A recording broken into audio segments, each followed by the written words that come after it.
රෝෂාන් රණවාන 2006 වසරේ තිරගත වූ හිරිපොද වැස්ස චිත්‍රපටය හරහා සිනමා ලෝකයට පිවිසියා. එම චිත්‍රපටය ඔහුගේ රංගනය සඳහා හොන්දම නවක නළුවා ලෙස ජනාධිපති සම්මානයක් ද ඔහුට හිමිවුණා. ඊට පසුව ඔහු සිංහල සිනමාවේ ජනප්‍රිය නළුවෙකු ලෙස ඉදිරියට පැමිණියා. ඔහු ප්‍රධාන චරිත රංගපය සාර්ථක චිත්‍රපට අතරට තාරකා මල්, ආසයි මං පියම්බන්න, රෝස කැලේ, ෆීල් මයි ලව්, ඩාන්සිං ස්ටාර් සහ සුවන්ද දැනුණා ජීවිතේ යන චිත්‍රපට ඇතුළත් වේ. මෙම චිත්‍රපට හරහා ඔහු සිංහල සිනමාවේ ජනප්‍රිය හා ආදරණීය නළුවෙකු ලෙස තම ස්ථානය තවත් ශක්තිමත් කරගත්තා. රෝෂාන් රණවාන ශ්‍රී ලංකාවේ ජනප්‍රිය සිනමා නළුවෙක් ලෙස හඳුන්වන්න පුළුවන්. ඔහු තම දිගු කාලීන සහකාරිය වූ කුෂ්ලානි සමග විවාහ වී සිටින අතර 2019 වසරේ උපන් මිනිත් නමින් පුතෙක් ද ඔවුන්ට සිටිනවා. රෝෂාන් රණවාන බෞද්ධ ආගමට දැඩි ලෙස කැප වූ පුද්ගලයෙක් වන අතර ඔහු සම්පූර්ණයෙන්ම ශාක ආහාර පමණක් භාවිත කරන ශාකභෝජී පුද්ගලයෙක් ලෙසද ප්‍රසිද්ධයි. ශාකභෝජී ජීවිතය පිළිබඳ වැඩසටහන් කිහිපයකට ඔහු TNL TV නාලිකාව හරහාද සහභාගී වී තිබෙනවා. රංගනයට පැමිණීමට පෙර රෝෂාන් රණවන වෘත්තියෙන් සංචාරක කර්මාන්තයේ නිලධාරියෙකු ලෙස සේවය කළා. එහි පසුකාලයේදී ඔහු රූපලාවන්‍ය තරගවලටද සහභාගි වුණා. 2002 වසරේ මැන්හැටන් ඉන්ටර්නැෂනල් තරගයේ චීනයේ පැවැත් වූ අවසන් වටයට තේරී 7 වැනි ස්ථානය ලබා ගත්තා. 2003 වසරේ ඔහු මිස්ටර් වර්ල්ඩ් සහ බ්‍රැසින් ඉන්ටර්නැෂනල් තරගවලටද එක් වුණා. එම වසරේම තුර්කියේ පැවැත් වූ best model of the world තරගයේ දෙවැනි අනුශූරයා ලෙසද තේරුණා.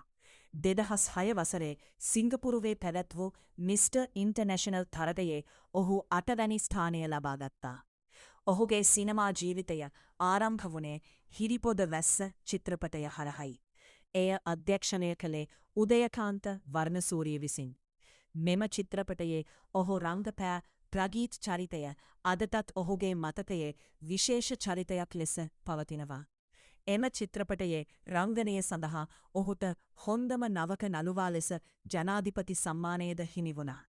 හිරිපොද වැස්ස සහ ආසයි මන් පියාබන්න චිත්‍රපට සාර්ථක වීමත් සමග ඔහු ශ්‍රී ලංකාවේ ජනප්‍රිය නළුවෙකු ලෙස ප්‍රසිද්ධියට පත්වුණා. එම චිත්‍රපටයේ ඔහු සමග දකුණු ඉන්දිය නිලිය පූජා උමාශංකරද රංගපෑවා.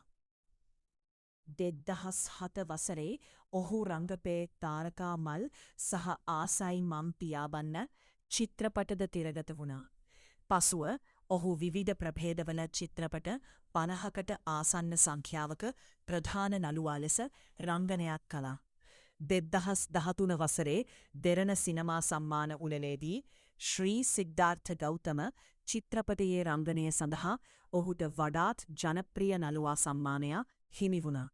සිනමාවට අමතරව ඔහු ටෙලිවිෂන් රංගනයද කළා. ඔහුගේ පළමු ටෙලිනාට්‍යය වූ වසූදා සිරස TV නාලිකාවේ විකාශය වුණා. 2008 වසරේ සිරස ඩෑන්සිං ස්ටාර්ස් නර්තන රියලිටි වැඩසටහනට ඔහු සහභාගී වී 3 වැනි ස්ථානයක් ලබා ගත්තා. තවද ඔහු Derana Veet Miss Sri Lanka for Miss World නමන රූපලාවන්‍ය තරගයේ විනිශ්චයකරුවෙකු ලෙසද කටයුතු කළා. 2010 වසරේ ඔහු නීල නැත් නමින් සංගීත වීඩියෝවකද පෙනී සිටියා. ඔබට රෝෂාන් රණවනගේ පෞරුෂය කැමතිද?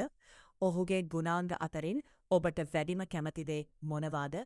ඔහු රංගපේ චිත්‍රපට අතරින් ඔබගේ ප්‍රියතම චිත්‍රපටය මොකක්ද?